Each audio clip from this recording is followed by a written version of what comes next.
Today, Beyond the Gates in Newport with Newport Wales and Jessica. Thanks a lot for joining us as we talk in between the airplanes going over.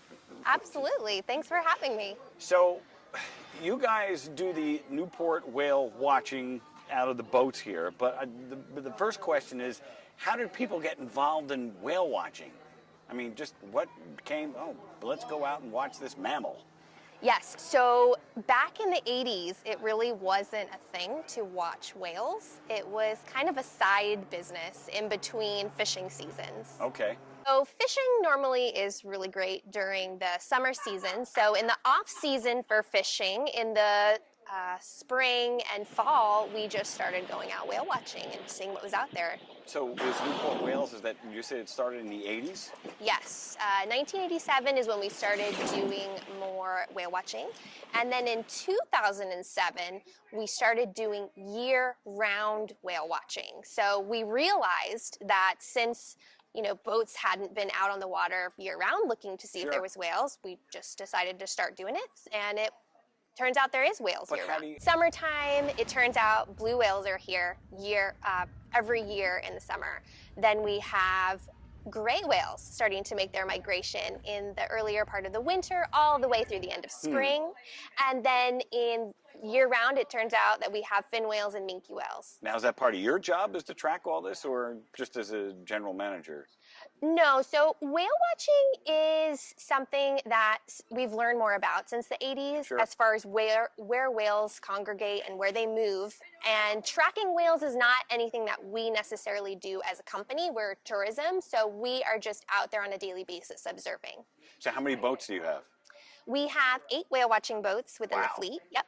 Ranging as small as a 6-passenger boat and all the way up to 144 passengers. Now, let's say you go out on a 144-passenger boat. Is there some education program that goes on at the same time?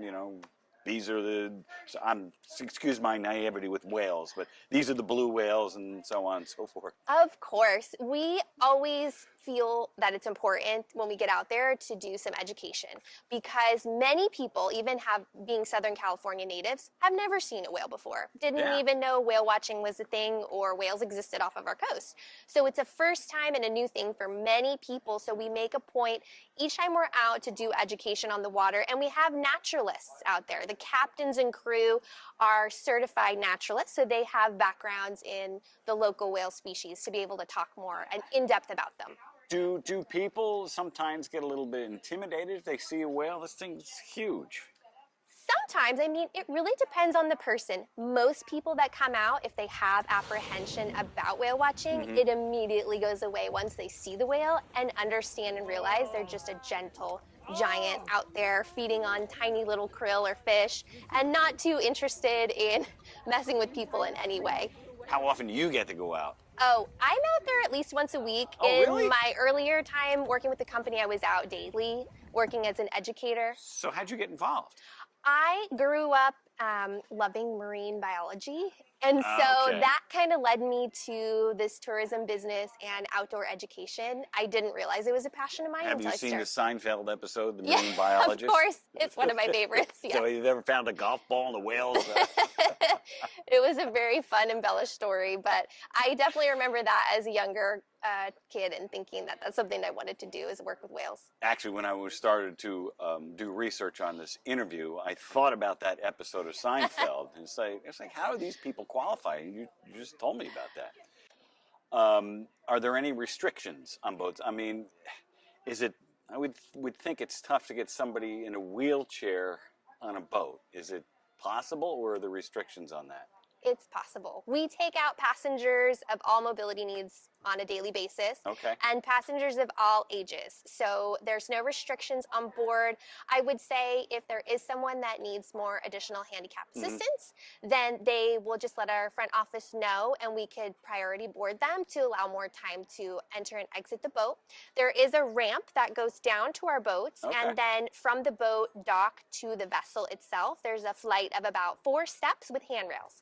So if that passenger is in a wheelchair and they can get up out of the wheelchair and walk up those steps either with assistance or on their own, we can get that wheelchair up on the boat for them. Yep. Now, you go out all times of the year. And so when you go out in the wintertime, do you go to a specific spot as opposed to a place you would go to in the summertime?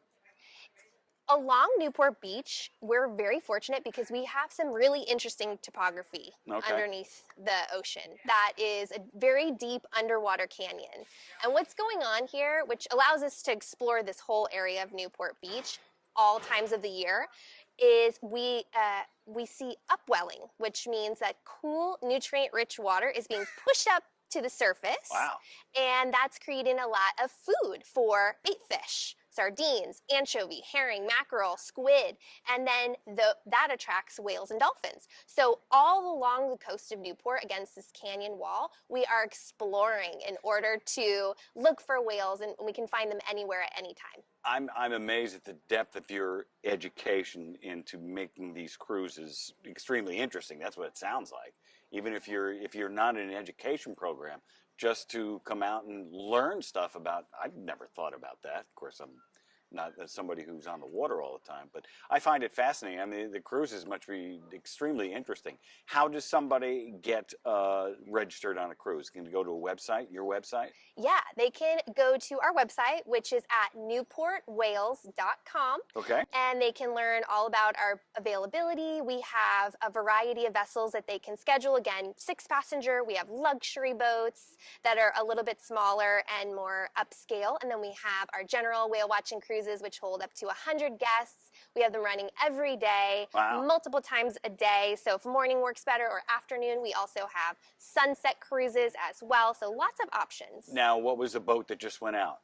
The boat that just left was a Nautilus. Okay. It is our standard whale watching boat. It can hold up to about 75 guests, upper and lower deck, beautiful, seating areas, bench seating upstairs, and a nice indoor galley that has some food in there and drinks. Jessica, thanks. We appreciate your time here this morning, and we hope people from the village will come out and take a cruise. I know I will. It sounds really interesting. Yes. Again, we have whale watching all year round. So different times of year that you come out and join us, you'll see something different.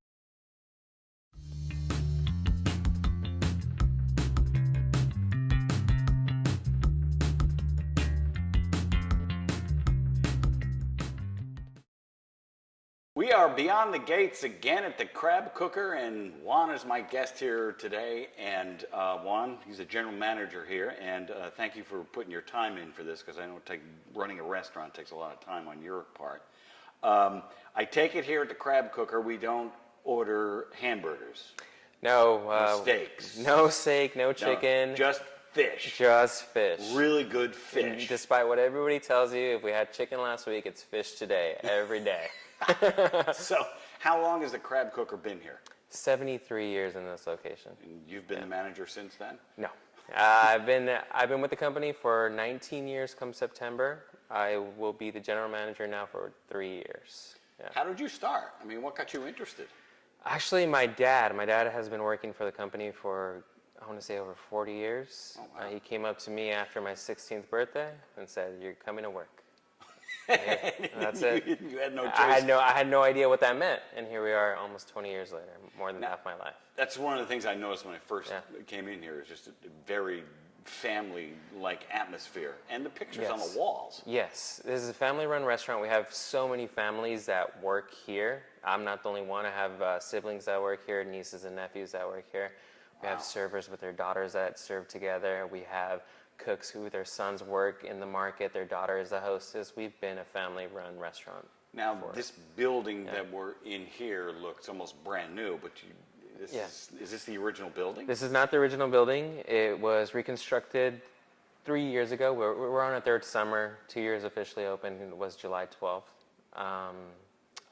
Because of structural damage, it had to be reconstructed, and because of COVID, there was issues. There was time delays. Did you close during COVID? Well, it was not built during COVID at all here. Okay. Yeah, so it was a little bit of a break, the fact that COVID happened during it, so we weren't open anyway. Yeah. Okay. So. Now, you're not only a restaurant, as I noticed when we were walking in. If somebody wants to buy some fresh fish, they can come here as well. This is the best fish market in town. Because we're a restaurant, and we move through so much product, our fish that's in the market is extremely fresh. So who gets up every morning? I mean, that's Not me. Okay, that's not a 9 a.m. start time. No, yeah, we have a really good crew that has been here for decades. That is just real. They're the best in town as far as filleting, ordering, choosing the fish. You know, we taste test most of the fish that comes in. If it's not good, we send it back. If we won't eat it, we won't serve it on our plates. Now, I spent a lot of time in Texas, and one of the big things in Texas is mesquite barbecuing. Right. Yeah. Is there any difference between? Is it different mesquite for fish? No, this is it's a mesquite bro. So it's mesquite charcoal, but it's instead of low and slow like in Texas, this is hot, fast. Which is the way you cook fish. Exactly. So we're able to get most items out within 8 minutes. Oh, wow. Okay. It's very fast. That's how we're able to keep the flow going, and that's why you see the big lines. But we get people in and out relatively fast because it's a simple way to do it. What do you think is the most popular dish? Halibut, probably the Alaskan halibut. It has the biggest cult following. You know, we get the calls as soon as the season starts, and we get the calls as soon as it ends. When is it coming back? Now, halibut, you bring that in fresh daily? Fresh from Alaska. We bring it in whole. We fillet in house, and we grill it, you know, to perfection. What is fisherman bread? I saw that on the menu. Yeah, fisherman bread is our founder's own recipe for bread that he created. God, I want to say more than 40 years ago. It wasn't always on the menu, but when he kind of saw that bread was, you know, becoming a little bit more difficult to get, he made his own recipe, and it's a Newport staple now. Crusty on the outside, soft in the middle, perfect. Pairs very well with their chowder. Exactly. So we're gonna stay here for. Exactly. I also noticed, and I love clam chowder. Yeah. You say you make the world's greatest clam chowder. Yeah, we do a Manhattan style clam chowder, so it's not the white clam chowder like it's most places. creamy. Exactly. It's a red. It's our own take on the red. So it's creamy yet not dairy based. So it's a really unique treat that's unique to the crab cooker, and it's, you know, we sell about 300 cups a day, 500 on the weekends. 300 cups a day. Yeah. Wow. Yeah, But it's a secret recipe. It is a family recipe that's still, You can't divulge. I don't even know it. I don't know if the gym goes. You know, yeah. Now, you guys are open for lunch and dinner, correct? Yeah, we're open 7 days a week, 11 to 9 every day. Now, you're not here 7 days a week, right? No, I am not. Yeah. No, I'm not. I used to be. I put in my work already. But you'll catch me here most of the time, yeah.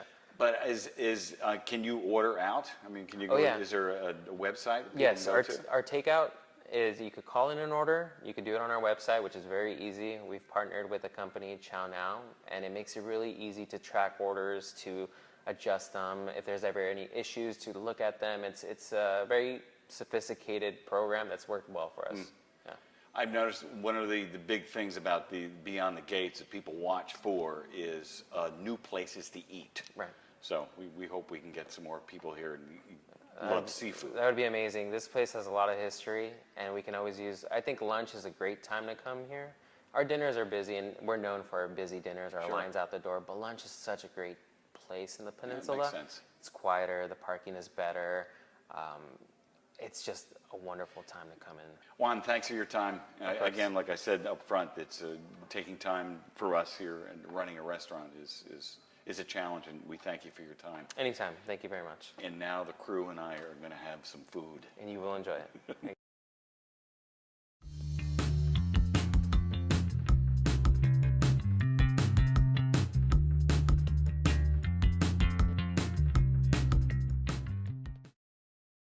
We are Beyond the Gates today with Troy and the original Lobster Fest. It's the original one, really? Of all the lobster festivals in the world, this is the original? This is the original one, and the largest one in California, too.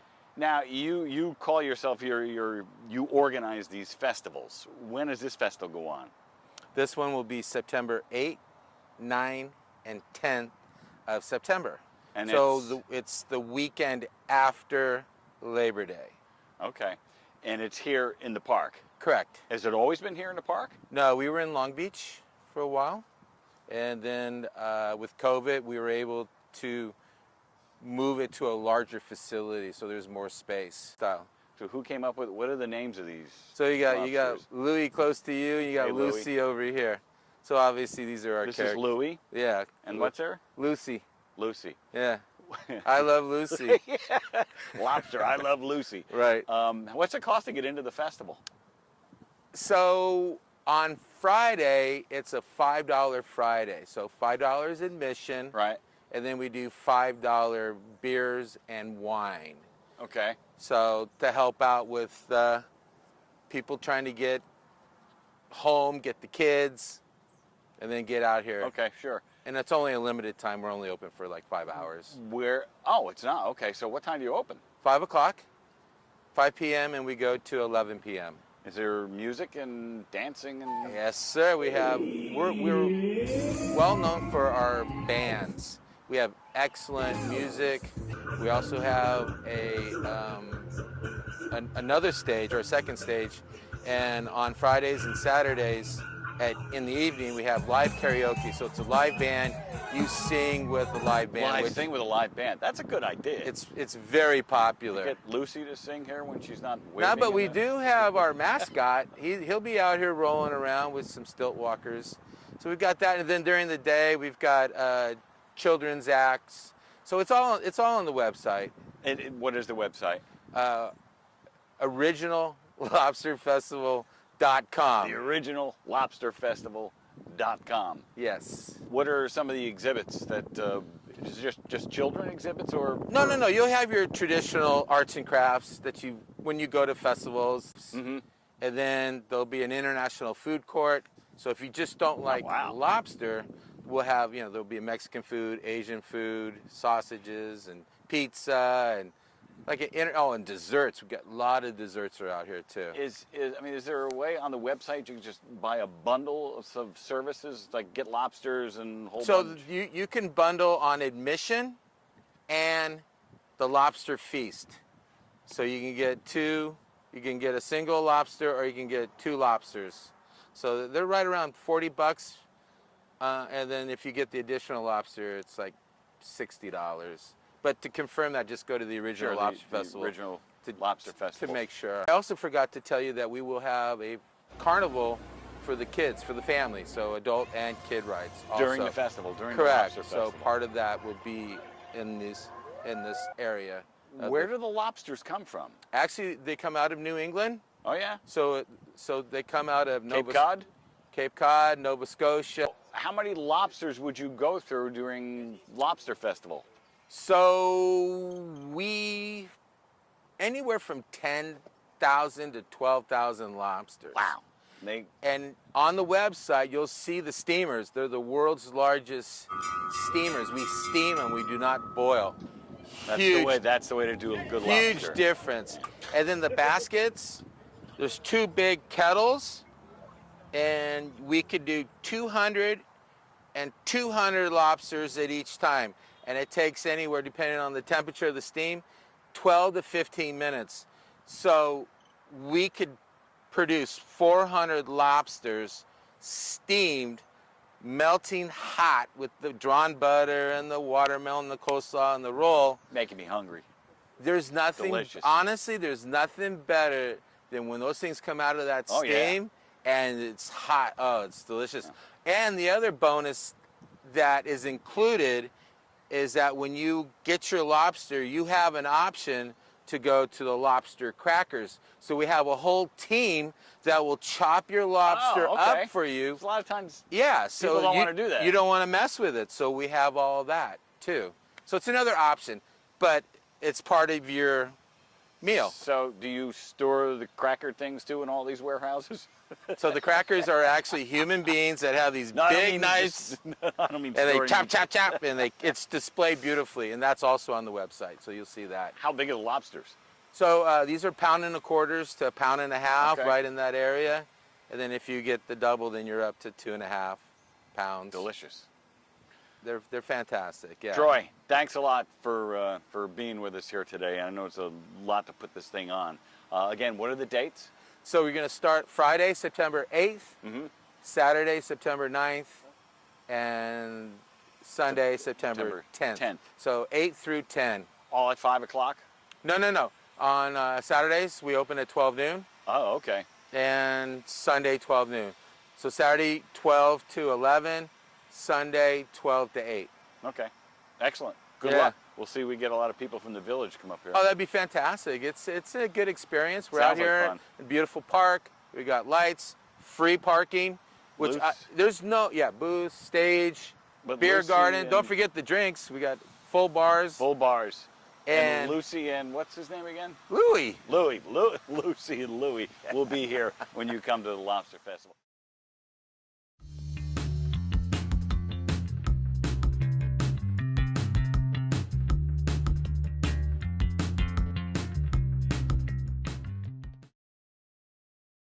I am so excited today being with you, granddaughter of Polly's Pies, and I love Polly's Pies. It's so wonderful. Jacqueline, this is so incredible. I love meeting you.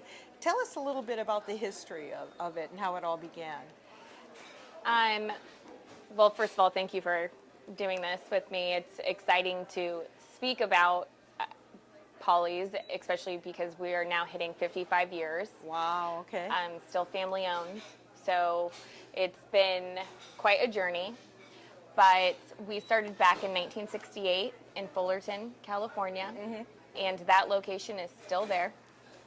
And that is where our commissary is, which makes all of the dough and the crust for all of our pies.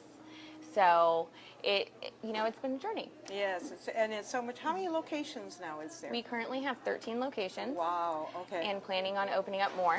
Okay. Right okay. now we're going through renovation. So this location, the Laguna Hills location, was just remodeled last year. And we're just trying to make sure that we continue the legacy by improving the facilities and making it feel and look like something you would have at someone's house. Absolutely, because when I come here all the time, and I always feel like I'm at home with my family. I love it here, that sense of family that's Yes. here. And it goes back to your grandfather, right, on My that grandfather. started? Tell us a little bit on how that began. So what's very interesting about my grandfather is he is what we call an entrepreneur, the American dream. Him and my uncle grew up in LA, not very wealthy, and they both had this aspiration to do more in life. And so in about 1966, my grandfather got a call from someone he went to UCLA with. His name is Jim Collins, who is the one that started Sizzler. And he called my grandfather and said, hey, there's this new brand called Kentucky Fried Chicken. Oh, wow, KFC, okay. KFC. Are you interested? My grandpa was like, well, let me think about that because I'm a furniture salesman. Oh, okay, going from that to that. Yeah. Okay. So they ended up opening up a KFC in Belmont Shore, which we Okay. still have that property out there. So that's where our coffee's brewed now, or made, Yes. ground. And so they were opening up a couple more KFCs. Then my grandfather really wanted a KFC right next to his home in Fullerton, California. Okay. And he found this building and was looking at it, and KFC came back to him and said, this doesn't really look like a KFC. He goes, well, I really like it, so I'm going to open something here. And there was 2 P's on the front door. And my grandfather still to this day is very, I don't want to say cheap, but he doesn't like to waste money on Okay. things that don't really matter. And he decided to figure out a name that started with, that had 2 P's. The letter P, okay, okay. So Polly's Pies. Polly's Pie, and that's how it came about. I love that Yes, story. yes. Your title with the group is what, hon? You are Director of brand. director of brand. But Yes. tell us a little bit of What the that original. means? Yeah, exactly. What is? Yeah. So I went to my grandfather and I said, I think I need a title. Uh-huh. And he looks at me and says, okay, you can be the president of Kids Meals. The president of Kids Meals, Kids Meals. Okay, okay. which is a joke. Yes, yes, And yes. that was one of my big first lessons, meaning that a title doesn't matter, Yes. and it's about your presence, and it's about your leadership that is most important, because if you lead the right way, people will Yes. follow. Exactly. Absolutely. And I still stick to that till this day. yeah. And he had 8 children. 8 children. 8 children. 16 grandchildren. Yep, and then right? like 23 great-grandchildren. 23 okay. Yep, okay. yep. And that's, but you know what? That's where the feeling of family came from. Because honestly, Polly Pies has that aura about it, that environment. And everybody works there are so nice and so hospitable. And tell us, even the food you make, the pies, the cookies. Tell us a little bit about the background on the pies and things you have. Yeah, well, to go back about that family aspect, there are people that still work here that have known me since I was a little girl. I didn't, okay. And so it's, you know, it's pretty cool. Uh-huh. And that's what it really does feel like, a family. Yes. And so hopefully there's this more so generational too, with our Yes. servers and our cooks and Yes. our managers that have been around for such a long time. In regards to pie, I mean, pie is in our name, Yes. though that is not all we're known for. Yes, Right? yes. But Thanksgiving for sure is quite crazy here. Yes, yes. But what's so unique about our pie is that we have stuck to value rather than making money. And we, of course, we're making money because we are a private company that has to reinvest in our people and our facilities. But when you look at cutting corners, we don't do that. We make sure that we have no preservatives in our pies. That's wonderful. We don't sell day-old pies. So really kind of looking into that, and especially when we got into pie shipping, you look at some of our competitors and they ship baked pies, which is an ice pack. And what we do is we actually have a frozen pie that's never been baked, Perfect. and we add in that dry ice, which of course we have to incur that cost. But you're able to get a fresh pie delivered to your door all the way across the country. I love that. You have, you honor grandparents. Tell us a little bit about that. Yeah, so really when I was coming up with what I wanted to do for Grandparents' Day this year, you know, you reflect back on how your grandparents really were part of your life. And my grandfather was a huge part of my life from the time I was young. He would take about 7 of us grandkids on a trip the day after Christmas for a whole week. Nice. By himself. Yeah. Oh. Can you imagine? Yes. Really reflecting, and you think back on these memories, and I'm hoping to create more memories for people. Nice. And so for Grandparents' Day this year, all grandparents get a free slice of pie. Oh, that's wonderful, Yeah. man. I love that. That's so cool. And then you have Brown Bag Day too for the kids, right? Oh, yes. Yeah, a little well, bit of you know, brown being a mother of 2, Okay, a working okay. mother of 2, you Okay. know how crazy it is. Yes. Today after this, I actually have back to school night. Okay. So I get it Yeah. for a lot of parents. So we are going to be doing a program where if you dine in with us from Sunday to Thursday, 4 p.m. to close, you get a free lunch for your school day the next I day. love that Yeah. idea. That's so great. Really, you do all such beautiful, beautiful things here. Thank you so much. Thank you. you.